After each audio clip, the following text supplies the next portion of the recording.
So there's a few shows I want to talk about, but I figured I should start with one that just ended. Daryl Dixon.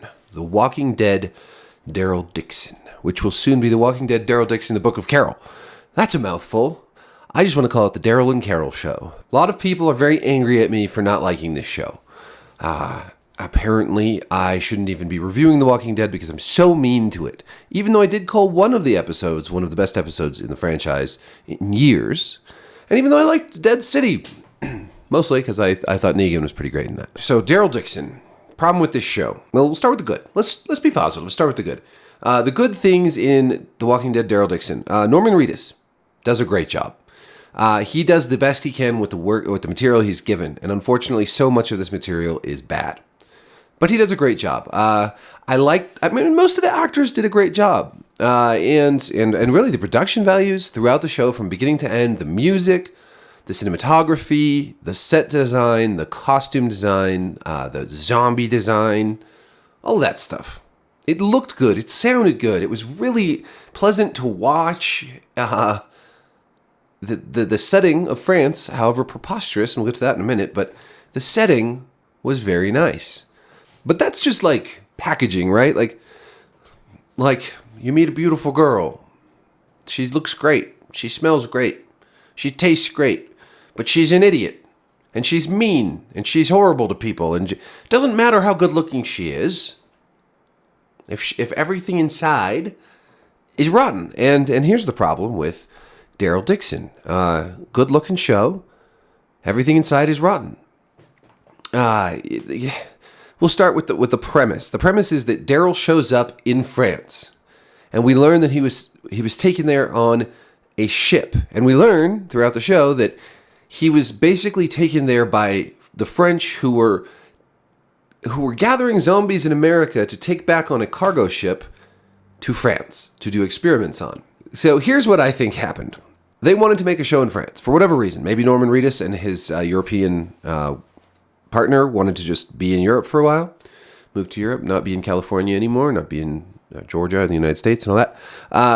So maybe they're like, okay, we want to set this somewhere fun and interesting. Let's set it in France. How do we get Daryl to France? It's the apocalypse. There's cars that drive around still somehow. We establish in Dead City that they're making some fuel with methane, very Mad Maxian. And we know that there's helicopters, and some of these bigger communities like the CRM and Commonwealth have found ways of using fuel and stuff. But, of course, transatlantic travel on a cargo ship requires hundreds of thousands of gallons of gasoline to make that happen. If this show had actually had a shipbuilder, creating like galleons and pirate ships to sail across the ocean, that would have been more plausible and more fun than getting me to believe that in this post-apocalyptic setting, they have enough fuel to power these giant ships. I mean, we're talking, a day is thousands of gallons of gasoline. One day of travel. Weeks of travel are required to cross the ocean in these. And where are they? There is not enough fuel in this world for that to happen. So, instead of coming up with a better plan, they're just like, well, we'll have the French harvesting zombies in the United States for their experiments. But that gets to the other problem with this, is why would they be in the United States? There must be enough zombies in France and Germany and Eastern Europe and Italy and Spain and all the surrounding areas, the UK, for them to find zombies closer. There's right across the Mediterranean, you have Africa. You're telling me they're going all the way across the Atlantic Ocean to the United States to get zombies to bring all the way back. And people are like, this show's fucking great. It's so great. We love this show. This show's stupid. That is stupider, dumber, more moronic and inane than anything that's ever happened on Fear the Walking Dead. And you know what anyone who has listened or watched or read my work knows how much I loathe Fear the Walking Dead. But look, the worst thing Fear's done.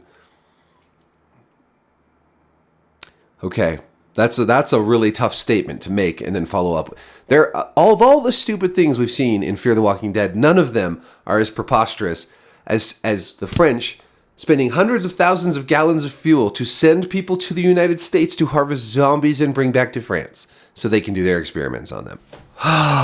Beyond that, we have the stupid Laurent. I am Laurent. I am a Messiah boy. We have this whole, like, bring the magical Messiah boy to the nest.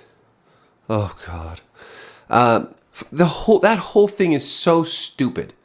Look, a Messiah figure, any prophetic figure, any leader of any kind, spiritual, religious, political, their reputation is built somehow before they're considered to be. When Jesus was a little boy, people were not like, oh, he's the Messiah. When Jesus was a little boy, he was just a little boy.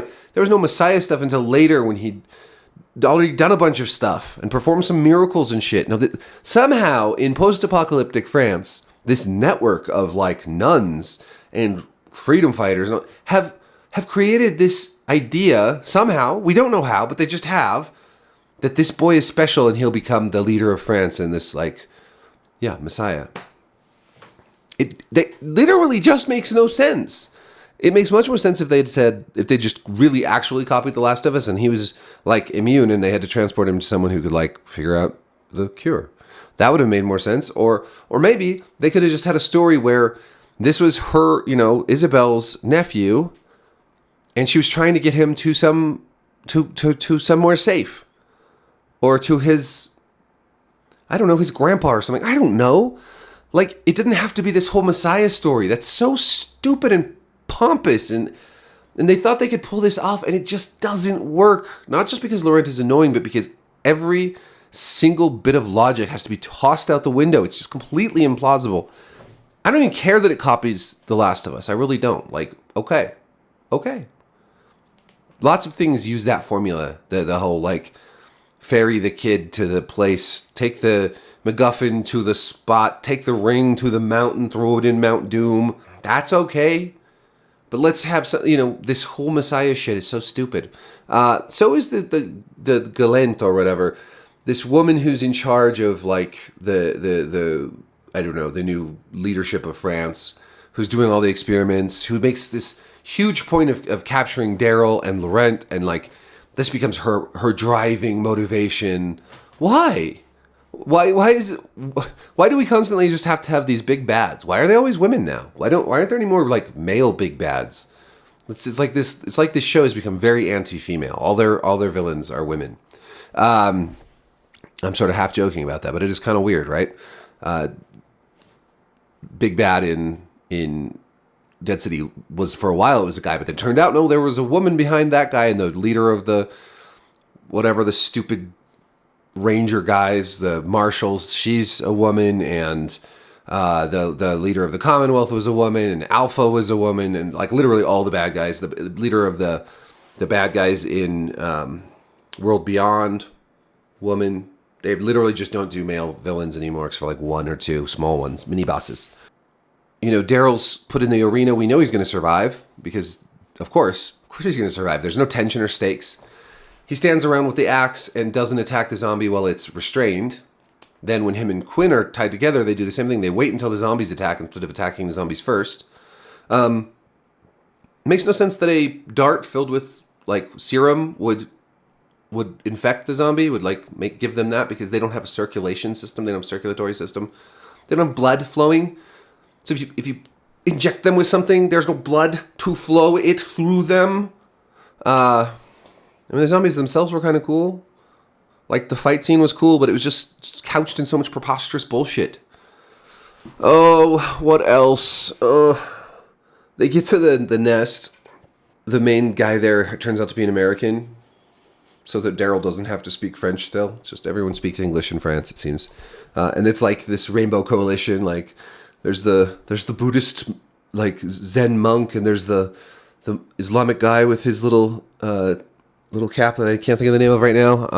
It's just, and then everybody's wearing, like, 1950s or 40s clothes. They look like they're straight out of World War II. Isabel, who I really liked, tries to guilt trip Daryl by making him think that him leaving Laurent, who he's known for like 4 weeks, is the same as his dad abandoning him, which is super manipulative and very much gaslighting. And it was a really horrible way to present her character. I don't think the writers realized how manipulative that was, but it is. And she looked like a shitty person for it. Why didn't they just have her say that she loves him or has feelings for him or wants to jump his bones? Why can't Daryl jump someone's bones once in a while? He must be so pent up. Anyways, I know I'm forgetting some stuff, but generally speaking, outside of really good production values and the second episode, which I really enjoyed, every other episode has been pretty bad. The story is ludicrous. The setting makes no sense. How Daryl got there, why he got there, the whole motivation, the whole feasibility of the transportation side of things makes no sense. And then Carol shows up at the end. What I thought was a very cringy scene where she like hunts down this guy because she recognized Daryl's bike. I challenge anyone who can justify this. Will you please just like go drive around the country looking for one specific motorcycle without the help of the internet or any geotagging stuff or any like technology whatsoever? Go out. No, let's add some zombies in. Go out into a zombie-infested America and go find one specific bike and track the guy down. This is another thing they do in all these shows. The world of The Walking Dead is so small. In France, which is a big country, it's about the size of Texas, they constantly are finding each other. You know, the bad guys find Daryl and the boy in episode 5, I believe. And instead of like just hiding from them, Daryl like tries to ambush 6 guys and tells the kid to go off on his own. So stupid, but also so stupid that they were able to find them so easily. It's a big country. How does everybody just keep finding everybody? And it's the same in Fear the Walking Dead. And now in this show with Carol just being able to magically track down Daryl. It's absurd. I get tired of all this shit. I wanted to like this show, I did. And it just ended up being so gimmicky and contrived. And I guess maybe even the fact that it had such nice cinematography and some really great shots and some really like awesome music that really made you like gave you the feels watching them, on a boat moving through France, seeing these statues and the sunlight coming down and this just beautiful shots with this evocative music. And it's like, that doesn't fit with this story. It's a little pretentious to give this shitty story such nice moments, right? Like, you haven't earned it, right? You should have hired some people who could tell a good story, not just people who could film a good scene. Because you really need both those things to make a good show. So, let me know what you thought of Daryl Dixon. I, for one, am not particularly looking forward to the new season. I'm really looking forward to the Rick and Michonne show, though. The Ones Who Lived, or whatever the stupid-ass name that is. I'm looking forward to it because I think it's going to be terrible. And I want to roast it. And I want to set that motherfucker on fire. Sorry, but the ones who lived. We're the ones who lived. We're the Walking Dead, but we're also the ones who lived. Eee. Fucking stupid. Anyways, all right. Thanks for watching. Like, subscribe, hit the notification bell, and shout out in the comments, whatever. Let me know if I'm being too hard on this or if I'm, a monster. So, thanks for watching. Peace.